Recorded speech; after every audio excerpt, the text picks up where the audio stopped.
Teri uchun ko'k choy foydalimi yoki qora choy? Ko'k choyni ko'rib chiqadigan bo'lsak, terini yaltiratish xususiyatiga, yog'liqlik xususiyatini kamaytirish, to'g'ridan-to'g'ri oshqozon ichak sistemasi o't pufak bilan bog'liq bo'ladi. O't pufak ishlashini yaxshilaydi. Kollagen sintezini oshiradi ko'k choy.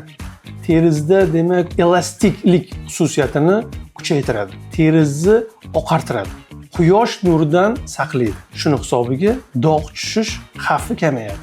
Ko'k choyni ko'p ichib yurgan odam terini mancha qavati, ya'niki o'sha terini himoyalovchi yog' qavatini miqdorini normada ushlab turadi. Shuni hisobiga terisi yaltirab har doim blesk bo'lib turadi. Endi qora choyga o'tadigan bo'lsak, akne kasalligini kamaytiradi. Allergik kasalliklarni, terini, qichma kasalliklarini kamaytiradi va oshqozon ichak sistemasidagi o't qopidagi dimlanishlarni kamaytiradi. Shuni hisobiga yuzingizdagi har xil mayda toshmalar nisbatan kamayadi. Tanlov o'zingizdan, lekin meni tavsiyam har doim ko'k choy.